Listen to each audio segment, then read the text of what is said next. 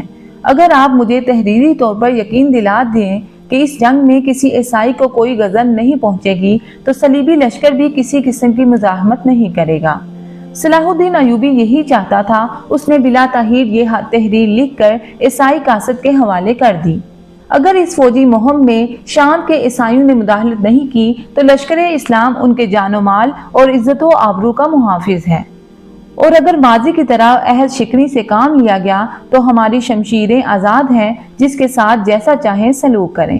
اس کے بعد صلاح الدین ایوبی کے سپاہی شام کی حدود میں داخل ہو گئے۔ اس اچانک افتاد سے پورا شہر سہما ہوا تھا، مگر صلاح الدین ایوبی کے نقیبوں نے گلی کوچوں میں گھوم کر عام شہریوں کو یقین دلایا تھا کہ لشکر اسلام جنگ کی غرض سے نہیں چند باغیوں کی گرفتاری کے لیے شام کی حدود میں داخل ہوا ہے۔ عیسائی سالار اتھنوی نے یہاں تک تو اپنے عہد کی پاسداری کی کہ عیسائی فوج کو خاموش تماشائی بننے کا حکم دے دیا، مگر اپنے کچھ معتبر آدموں کو اس اطلاع کے ساتھ شیخ الجبال کے پاس بھیج دیا کہ وہ اپنے دفاعی انتظامات مضبوط کر لے، کیونکہ صلاح الدین ایوبی اس کی تلاش میں شام آ پہنچا ہے۔ صلاح الدین ایوبی شیخ الجبال سنان کے خفیہ مراکز کے بارے میں کچھ بھی نہیں جانتا تھا، اس لیے اس نے مقامی معززین کو طلب کیا اور ان کے سامنے تمام صورتحال بیان کرتے ہوئے کہا: میں اس سلسلے میں آپ حضرات سے صرف اتنا تعاون چاہتا ہوں کہ ان شیاطین کی خصوصی پناہ گاہوں کی نشاندہی کر دیں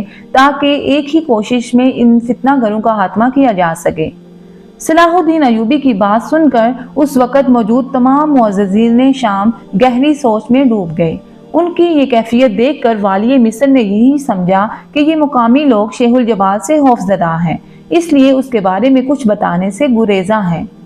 صلاح الدین ایوبی نے اپنے اس اندیشے کا اظہار کیا تو شام کے ایک ممتاز عالم عبد الرحمن بن سعد نے جواباً کہا: ہم حشیشان سے خوفزدہ نہیں کہ حق و باطل کے درمیان مارکہ آرائی تو اس وقت سے ہے جب قابیل نے حضرت حابیل کی گردن پر خنجر چلایا تھا، اور یہ خیر و شر کی کشمکش اس وقت تک جاری رہے گی جب تک کہ زمین پر قیامت نازل نہیں ہو جاتی۔ امر واقعہ یہ ہے کہ وہ ایک انتہائی منظم گروہ ہے۔ کوئی نہیں جانتا کہ شیخ الجبال کے ماننے والے کہاں کہاں ہیں اور کس کس بیس پہ ہیں۔ میری آپ سے بھی یہی درخواست ہے کہ پوری تحقیق کیے بغیر ہر کس و ناقص سے ملاقات نہ کریں۔ عبد الرحمن بن سعد کی بات سن کر صلاح الدین ایوبی کو چند لمحوں کے لیے وہ دونوں مناظر یاد آ گئے جب حشیشان اس کے فوجیوں کے لباس میں مصری لشکر کے اندر داخل ہو کر اس پر حملہ آور ہوئے تھے۔ شام کے معززین اور علماء بھی اسے محتاط اور ہوشیار رہنے کی تلقین کر رہے تھے۔ صلاح الدین ایوبی دوسرے ہی لمحے تصورات کی دنیا سے نکل آیا اور عبد الرحمن بن سعد سے مخاطب ہوا۔ اس کا مطلب یہ ہے کہ شیخ الجبال کے مرکز یا خفیہ پناہ گاہ تک نہیں پہنچ سکتا۔ والی مصر کے لہجے سے مایوسی جھلکنے لگی تھی۔ اللہ نہ کرے کہ آپ اپنے ارادوں میں ناکام ہوں۔ عبد الرحمن بن سعد کے لہجے سے صلاح الدین ایوبی کے لیے انتہائی عقیدت کا اظہار ہو رہا تھا۔ اس وقت تو آپ تمام عالم اسلام کی امیدوں کا مرکز ہیں۔ ہماری اطلاعات کے مطابق حشیشان کی پناہگاہیں اسی سلسلہ کوثر میں ہیں، مگر یہ بات پورے یقین کے ساتھ نہیں کہی جا سکتی کہ شیخ الجبال کس پہاڑی غار میں روپوش ہے۔ یہ بھی سننے میں آیا ہے کہ فدائین کی ایک بڑی تعداد ہر وقت ان کی حفاظت کے لیے موجود رہتی ہے۔ عبد الرحمن بن سعد اور دوسرے معززین شہر کی فراہم کردہ اطلاعات اس قدر ناکافی تھیں کہ ان کے ذریعے شیخ الجبال کے صحیح ٹھکانے پر نہیں پہنچا جا سکتا تھا۔ یہ بات تو عام طور پر مشہور تھی کہ سنان شام کے سلسلہ کوثر میں رہتا ہے اور اسی لیے اس نے شیخ الجبال پہاڑیوں کا بزرگ یا امیر کا لقب اختیار کیا تھا۔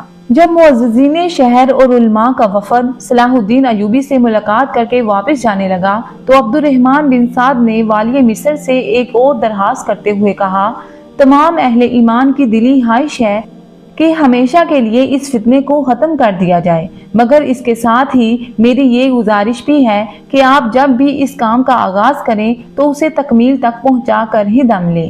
اگر شیخ الجبال بچ کر فرار ہو گیا تو وہ مقامی مسلمانوں کے لیے قہر مجسم بن جائے گا۔ صلاح الدین ایوبی کے خیمے کے باہر 50 مسلح محافظ پہرا دے رہے تھے اور والی مصر شدید ذہنی کشمکش کے عالم میں دونوں ہاتھ پشت پر باندھے ٹہل رہا تھا۔ اس کی سمجھ میں نہیں آ رہا تھا کہ وہ اپنے ہدف تک کس طرح پہنچے، یہاں تک کہ سوچتے سوچتے پوری رات گزر گئی۔ پھر اس نے نماز فجر ادا کی اور دیر تک بڑے پرسوز لہجے میں اپنی اس مہم کی کامیابی کے لیے دعائیں مانگتا رہا۔ پھر اسی دوران اسے ایک عجیب سا خیال آیا اور والی مصر کے چہرے پر اطمینان کی لہر دوڑ گئی۔ شب بیداری کے سبب صلاح الدین ایوبی نے کچھ دیر آرام کیا، پھر جب وہ نیند سے بیدار ہوا تو اس نے دوبارہ معززین شہر سے ملاقات کی خواہش ظاہر کی۔ ظہر کی نماز کے بعد تمام عمائدین شہر صلاح الدین ایوبی کے خیمے میں جمع ہوئے۔ کیا یہاں حشیشان کی کوئی عبادت گاہ موجود ہے؟ والی مصر نے عبد الرحمن بن سعد سے سوال کیا۔ یہاں باطنی عقیدے سے تعلق رکھنے والے افراد کی ایک درس گاہ موجود ہے جسے وہ دارالعمل کے نام سے پکارتے ہیں۔ اسی جگہ ان کی دینی تعلیم و تربیت ہوتی ہے اور یہیں وہ اپنے طریقے سے عبادت کرتے ہیں۔ کیا ہماری اور ان کی عبادت میں فرق ہے؟ صلاح الدین ایوبی نے عبد الرحمن بن سعد سے دوسرا سوال کیا۔ عبادت کا کیا ذکر؟ عبد الرحمن بن سعد کے لہجے سے شدید تلخی جھلک رہی تھی۔ جب حشیشان کا پیغمبر ہی الگ ہے تو پھر ان کا اور ہمارا طریقہ عبادت کس طرح یکساں ہو سکتا ہے؟ یہ سب کے سب اس مردود ساحر الموت حسن بن صبا کے ماننے والے ہیں، جن کی زندگی کا ایک ہی مقصد ہے کہ اہل ایمان کی صفوں میں انتشار برپا کیا جائے۔ ان لوگوں کا پہلا ہدف وہ راسخ العقیدہ مسلمان ہوتا ہے جو اسلام کی ترویج و ترقی میں سرگرم نظر آتا ہے۔ کردار کے کمزور اور بے عمل مسلمان نوجوانوں کی دولت، عورت، شراب اور دنیا کے دیگر تعیشات کی ترغیب دیتے ہیں، جس کے نتیجے میں وہ لوگ اپنے آبائی مذہب سے منحرف ہو کر باطنیوں کی جماعت میں شامل ہو جاتے ہیں۔ اس طرح اس آدم خور فرقے کی جمعیت میں روز بروز اضافہ ہوتا ہی جا رہا ہے۔ عبد الرحمن بن سعد کی زبانی یہ انکشاف سن کر صلاح الدین ایوبی کے چہرے پر شدید نفرت و غضب کا رنگ نمایاں ہو گیا۔ پھر کچھ دیر کے لیے والی مصر کے ذہن میں اپنے حقیقی ماموں شہاب الدین محمود بن تکش کا چہرہ ابھر آیا، جس نے حشیشان کے خلاف کی جانے والی کارروائی سے صلاح الدین ایوبی کو باز رکھنے کی سر توڑ کوششیں کی تھیں۔ عبد الرحمن بن سعد کی گفتگو کی روشنی میں خود اس کا سگا ماموں حشیشان کا اعلیٰ کار بن گیا تھا۔ یہی وجہ تھی کہ دمشق سے شام کی طرف یلغار کرنے سے پہلے صلاح الدین ایوبی نے شہاب الدین محمود بن تکش کو دمشق کے محل میں نظر بند کر دیا تھا اور اس کے کمرے کے باہر 10 تندرست توانا مسلح محافظوں کا پہرا بٹھا دیا تھا، اور محافظوں کے لیے حکم تھا کہ شہاب الدین کوئی بھی بہانہ کرے اسے کمرے سے باہر جانے نہ دیا جائے، اور اگر زیادہ سرکشی پر اتر آئے تو بلا تاخیر اسے زنجیریں پہنا دی جائیں۔ صلاح الدین ایوبی نے اس خیال کے تحت اپنے حقیقی ماموں کو نظر بند کیا تھا کہ کہیں شہاب الدین واپس جا کر شیخ الجبال سنان کو اس کے منصوبے سے باخبر نہ کر دے، مگر یہ کام پہلے ہی عیسائی سالار اتھنوی کر چکا تھا۔ اور تمام حشیشان نے اپنے اپنے خفیہ مورچے سنبھال لیے تھے۔ کچھ دیر بعد صلاح الدین ایوبی دوبارہ تصورات کی دنیا سے نکل کر حقائق کی فضا میں آ گیا۔ اس نے کسی قدر تلخ لہجے میں عبد الرحمن بن سعد سے ایک اور سوال کیا۔ شام مکمل طور پر اسلامی ریاست ہے، پھر حشیشان کو یہ آزادی کس نے دی ہے کہ وہ کھلے عام اپنی شیطانی سرگرمیاں جاری رکھے ہوئے ہیں؟ عبد الرحمن بن سعد نے نہایت کربناک لہجے میں جواب دیتے ہوئے کہا، حق تعالیٰ سلطان عادل کی مغفرت کرے، جب تک وہ حیات رہے حشیشان کی سخت نگرانی کی جاتی تھی۔ سرکاری جاسوس ہر وقت کسی شکاری پرندے کی طرح ان شیاطین کے تعاقب میں رہتے تھے۔ نتیجتاً اس گروہ کی سرگرمیاں ان کی چند پناہ گاہوں تک محدود رہ گئی تھیں۔ حشیشان کے علاوہ باطنیوں کے دوسرے فرقوں پر بھی پابندیاں عائد کر دی گئی تھیں، مگر سلطان عادل کے دنیا سے رخصت ہوتے ہی سلطان ملک صالح اور والی موصل سیف الدین نے ان تمام گروہوں کو مکمل طور پر آزادی دے دی۔ انجام کار یہ پہلے سے بھی زیادہ طاقتور ہو گئے۔ مزید قیامت یہ کہ درپردہ ان دشمنان اسلام کو عیسائیوں اور یہودیوں کی پشت پناہی بھی حاصل ہے۔ یہی دونوں قومیں حشیشان کو مالی اور جنگی وسائل فراہم کرتی ہیں۔ اس قسم کی خبریں تو صلاح الدین ایوبی تک پہلے بھی پہنچ چکی تھی، مگر آج ایک نہایت سکہ شخص اور معتبر عالم نے نہ صرف ان اطلاعات کی تصدیق کر دی تھی بلکہ کچھ نئے انکشافات بھی کیے تھے۔ بے شک آپ کا شمار شام کے ممتاز علماء میں ہوتا ہے، اس لیے میں توقع رکھتا ہوں کہ آپ اپنے علم کی روشنی میں میری رہنمائی کریں گے۔ صلاح الدین ایوبی نے مؤدبانہ لہجے میں کہا، کیا اسلامی فقہ کسی بھی اعتبار سے حشیشان کو مسلمان تصور کرتا ہے؟ ہرگز نہیں۔ عبد الرحمن بن سعد نے پرجلال اور دو ٹوک لہجے میں کہا، ان کا دین اسلام سے برائے نام بھی تعلق نہیں۔ عبد الرحمن بن سعد کا فتویٰ سن کر صلاح الدین ایوبی کے ہونٹوں پر ایک آسودہ مسکراہٹ ابھر آئی۔ اللہ آپ کو جزائے عظیم دے کہ بہت دن بعد آج مجھے ایک اذیت ناک ذہنی حالت سے نجات مل گئی جو راتوں کو سونے نہیں دیتی تھی۔